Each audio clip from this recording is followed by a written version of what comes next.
کسوف اور خسوف کی نماز۔ سورج اور چاند گرہن لگنے کو کسوف اور چاند کو صرف گرہن لگے تو اس کو خسوف کہتے ہیں، اور جب خسوف کے مقابلے میں یا اس کے ساتھ کسوف بولتے ہیں تو اس سے مراد محض سورج گرہن ہوتا ہے۔ سورج یا چاند میں گرہن لگ جائے تو اللہ کی یاد میں لگ جائیے، اس سے دعائیں کیجیے، تکبیر اور تہلیل اور صدقہ اور خیرات کیجیے۔ ان عمل صالحہ کی برکت سے اللہ مصائب اور آفات کو ٹال دیتا ہے۔ حضرت مغیرہ بن شعبہ رضی اللہ عنہ کہتے ہیں کہ نبی کریم صلی اللہ علیہ وسلم نے فرمایا، سورج اور چاند اللہ کی دو نشانیاں ہیں، کسی کے مرنے یا پیدا ہونے سے ان میں گہن نہیں لگتا۔ نبی کریم صلی اللہ علیہ وسلم کے جب بیٹے کی وفات ہوئی حضرت ابراہیم کی، تو چاند یا سورج کو گرہن لگا تو صحابہ نے یا لوگوں نے کہا کہ یہ نبی کے بیٹے کی وفات پر سورج کو بھی گرہن لگ گیا۔ تو اس وقت آپ صلی اللہ علیہ وسلم نے فرمایا کہ کسی کے مرنے یا پیدا ہونے سے ان میں گہن نہیں لگتا، جب تم دیکھو کہ ان میں گہن لگ گیا تو اللہ کو پکارو، اس سے دعائیں کرو اور نماز پڑھو یہاں تک کہ سورج اور چاند صاف ہو جائیں۔ بخاری اور مسلم کی روایت ہے۔ ہمارے ہاں عجیب عجیب سی روایات ہیں کہ اگر پریگننٹ عورتیں ہیں تو کوئی کام نہ کریں، جب گہن لگتا ہے کوئی چیز کاٹیں گی تو بچے کے وہ چیز کٹ جائے گی اور اس کا اذان نہیں ہوں گے، کان یا کٹا ہوگا یا خدا نہ خواستہ انگلی، تو یہ ساری بدعت ہے۔ اس کا پریگننٹ عورتوں سے یا ان کے کسی کام سے کوئی تعلق نہیں ہے۔ جب سورج میں گہن لگے تو مسجد میں جماعت کے ساتھ نماز پڑھیے، البتہ اس نماز کے لیے اذان اور اقامت نہیں ہوتی، اور دوسری ذرائع سے لوگوں کو جمع کیا جاتا ہے، وہ آگے انشاءاللہ آپ کو وہ بھی طریقہ بتاتی ہوں۔ اور جب چاند میں گہن لگے تو اپنے طور پر نوافل پڑھیں، جماعت نہ کیجیے۔ کسوف شمس میں جب جماعت کے ساتھ 2 رکعت نفل پڑھیں تو اس میں طویل قرات ہوتی ہے، اور اس وقت تک نماز پڑھتے رہتے ہیں جب تک سورج صاف نہ ہو جائے، اور قرات بلند آواز سے ہوتی ہے۔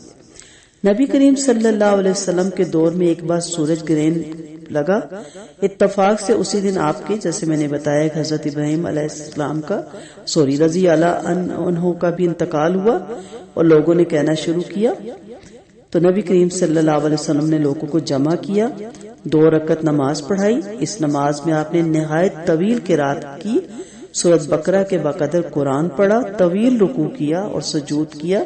نماز سے فارغ ہوئے تو سورج صاف ہو چکا تھا، اور اس کے بعد آپ صلی اللہ علیہ وسلم نے لوگوں کو بتایا کہ سورج اور چاند اللہ کی 2 نشانیاں ہیں، ان میں سے کسی کے مرنے یا پیدا ہونے سے گہن نہیں لگتا۔ لوگوں، جب تمہیں کوئی ایسا موقع پیش آئے تو اللہ کے ذکر میں مصروف ہو جایا کرو، اس سے دعائیں مانگا کرو، تکبیر کہا کرو، تہلیل میں مشغول رہو، نماز پڑھو اور صدقہ اور خیرات کرو۔ یہ بخاری اور مسلم کی روایت تھی۔ حضرت عبد الرحمن بن سمرہ رضی اللہ عنہ کہتے ہیں کہ نبی کریم صلی اللہ علیہ وسلم کے مبارک زمانے میں ایک بار سورج گہن لگا، میں مدینہ کے بعد تیر اندازی کر رہا تھا، میں نے فوراً تیروں کو پھینک دیا کہ دیکھوں آج اس حادثے میں نبی کریم صلی اللہ علیہ وسلم کا کیا عمل ہے۔ چنانچہ میں آپ صلی اللہ علیہ وسلم کی خدمت میں حاضر ہوا، آپ اپنے ہاتھ اٹھائے اللہ کی حمد و تسبیح، تکبیر و تہلیل اور دعائیں فرما رہے تھے۔ پھر آپ نے 2 رکعت نماز پڑھی اور اس میں 2 لمبی لمبی صورتیں پڑھی، اور اس وقت تک مشغول رہے جب تک سورج صاف نہ ہو گیا۔ صحابہ کرام رضی اللہ عنہ بھی کسوف اور خسوف میں نماز پڑھتے۔ ایک بار مدینہ میں گہن لگا تو حضرت عبداللہ بن زبیر نے نماز پڑھی، ایک اور موقع پر گہن لگا تو حضرت عبداللہ بن عباس نے لوگوں کو جمع کیا اور جماعت سے نماز ادا فرمائی۔ نماز کسوف میں پہلی رکعت میں سورۃ فاتحہ کے بعد سورۃ العنکبوت پڑھی اور دوسری رکعت میں سورۃ روم پڑھیے۔ ان سورتوں کا پڑھنا مسنون ہے، البتہ ضروری نہیں، دوسری صورتیں بھی پڑھی جا سکتی ہیں۔ کسوف کی نماز با جماعت میں اگر خواتین شریک ہونا چاہیں اور شریک کرنے کی سہولت ہو تو ضرور شریک کیجیے۔ ہمارے ہاں جو مسجد ہے وہاں پہ سہولت ہے اور نماز پڑھائی جاتی ہے، اور بچوں کو بھی ترغیب دیجیے. اور تمام مساجد میں بھی یہ چیز ہونی چاہیے کہ خاص طور پہ ایسے موقعوں پہ ایک تو طریقہ بھی آ جاتا ہے اور ایک اللہ کی حمد و ثنا ہو جاتی ہے اور فریاد ہو جاتی ہے اور اللہ تعالیٰ کی نبی کریم صلی اللہ علیہ وسلم کی سنت بھی فالو ہو جاتی ہے. بچوں کو لے کے جائیں گے تو ان کو طریقہ آئے گا تاکہ شروع ہی سے ان کے دلوں پر توحید کا نقش بیٹھے اور توحید کے خلاف کوئی تصور ان کے ذہن میں نہ رہے. جن اوقات میں نماز پڑھنے کی شرعی ممانعت ہے یعنی طلوع آفتاب، غروب آفتاب اور زوال کے اوقات میں اگر سورج گرہن ہو تو نماز نہ پڑھیں، البتہ ذکر اور تسبیح کیجیے. غریبوں اور فقیروں کو صدقہ اور خیرات دیجیے. اور اگر سورج کے طلوع ہونے اور زوال کے وقت نکل جانے کے بعد بھی سورج گرہن باقی رہے تو پھر نماز جماعت کے ساتھ پڑھی جائے گی. نبی کریم صلی اللہ علیہ وسلم نے فرمایا سورج اور چاند کسی کے مرنے کی وجہ سے نہیں گرہن لگتا، یہ قدرت الہی کی دو نشانیاں ہیں. جب انہیں گرہن ہوتے دیکھو تو نماز کے لیے کھڑے ہو جاؤ. تو یہ بارہا اس حدیث کو کوٹ کرنے کا مقصد کیا ہے؟ تاکہ ہمارے اندر یہ شوق پیدا ہو اور ہم بھی اس کو ادا کریں اور ہم بھی یہ چیزیں سیکھیں.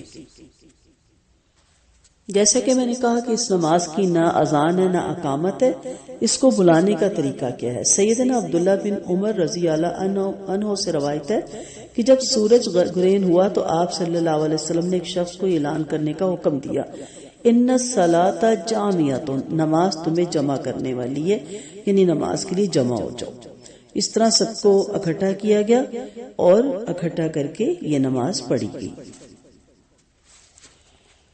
سیدنا عبداللہ بن عباس رضی اللہ عنہ سے روایت ہے کہ نبی کریم صلی اللہ علیہ وسلم کے زمانے میں سورج گرہن لگا، آپ نے با جماعت 2 رکعت نماز پڑھی. آپ نے سورۃ بقرہ تلاوت کرنے کی مقدار کے قریب لمبی قیام کیا، پھر لمبا رکوع کیا، پھر سر اٹھا کر پہلے قیام سے کم لمبا قیام کیا، پھر پہلے رکوع سے کم لمبا رکوع کیا، یعنی اس میں 2 دفعہ رکوع ہے. پھر قوما کر کے 2 سجدے کیے، پھر کھڑے ہو کر پچھلے قیام سے کم لمبا قیام کیا، پہلے پچھلے رکوع سے کم لمبا رکوع کیا، پہلے پچھلے قیام سے کم لمبا قیام کیا، پھر پچھلے رکوع سے کم لمبا رکوع کیا، پھر 2 سجدے کیے اور تشہد پڑھ کر سلام پھیرا. اتنی دیر میں سورج روشن ہو گیا. یعنی قیام کے بعد لمبا قیام کرنے کے بعد آپ رکوع میں گئے، رکوع بھی آپ نے لمبا کیا، آپ پھر قیام میں آئے، پھر قیام لمبا کیا اور پھر رکوع میں گئے اور پھر رکوع لمبا کیا اور پھر قیام میں آئے اور پھر قیام کرنے کے بعد آپ سجدے میں گئے، پھر سجدے سے واپس اٹھے، آپ نے پھر قیام کیا. پہلے قیام سے تھوڑا کم تھا، چھوٹا تھا لیکن لمبا ہی تھا، اور اس کے بعد آپ نے رکوع کیا، رکوع لمبا تھا لیکن پچھلے رکوع سے تھوڑا کم تھا، پھر قیام کیا، لمبا کیا قیام لیکن پچھلے قیام سے تھوڑا کم پڑا، اور پھر رکوع میں گئے اور پھر رکوع بھی لمبا کیا لیکن پچھلے رکوع سے کم تھا، اور پھر قیام کیا، اور قیام کرنے کے بعد یعنی پچھلے قیام سے تھوڑا کم تھا لیکن لمبا تھا، اور آپ سجدے میں گئے اور پھر تشہد پڑھ کے سلام پھیرا. یعنی اس میں 2 رکوع ہوتے ہیں اور 2 قیام ہوتے ہیں ایک رکعت میں. تو یہ 4 رکوع بن جاتے ہیں اور 4 قیام بن جاتے ہیں، 2 اس کے اور 2 اس کے ہو جاتے ہیں. ٹھیک ہے. اتنی دیر میں سورج روشن ہو گیا. پھر خطبہ دیا جس میں اللہ کی تعریف اور ثنا کی اور فرمایا سورج اور چاند اللہ کی نشانیوں میں سے 2 نشانیاں ہیں، کسی کے مرنے یا پیدا ہونے سے انہیں گرہن نہیں لگتا. جب تم گرہن دیکھو تو اللہ کا ذکر کرو، اس سے دعا کرو، تکبیر کو، نماز پڑھو اور صدقہ کرو. نیز فرمایا دوران نماز میں نے جنت دیکھی، اگر میں اس سے ایک انگور کا خوشہ لے لیتا تو تم رہتی دنیا تک اس میں سے کھاتے. اور میں نے دوزخ بھی دیکھی، اس سے بڑھ کر ہولناک منظر میں نے کبھی نہیں دیکھا. اور میں نے جہنم میں زیادہ تعداد عورتوں کی دیکھی کیونکہ وہ خاوند کی ناشکری ہوتی ہیں. اگر تم ایک مدت تک ان کے ساتھ نیکی کرتے رہو پھر ان کی مرضی کے خلاف کوئی کام کر تو کہتی ہیں کہ میں نے تجھ سے بھلائی دیکھی ہی نہیں. انشاءاللہ جتنی میری سمجھ یا میرے پاس علم تھا میں نے کوشش کی آپ کو نماز کسوف اور خسوف سمجھانے کی. باقی بڑے سے بڑے علماء موجود ہیں، ہم ان کے پیروں کی خاک بھی نہیں. سیکھتے رہا کریں، پڑھتے رہا کریں، سمجھا کریں. اور زیادہ تر جن مساجد میں اس کا اہتمام کیا جاتا ہے جب تک آپ وہاں نہیں جائیں گی آپ طریقے اس طرح نہیں سیکھ سکیں گی. اللہ تعالیٰ ہم سب کے لیے راستے کھولے، آسانیاں کرے اور ہم بھی نماز نبوی کی طرح، سنت نبوی کی طرح اپنی ہر نماز کو سیکھیں اور اللہ تعالی ہمیں پڑھنے کی بھی توفیق دے۔ السلام علیکم ورحمۃ اللہ وبرکاتہ۔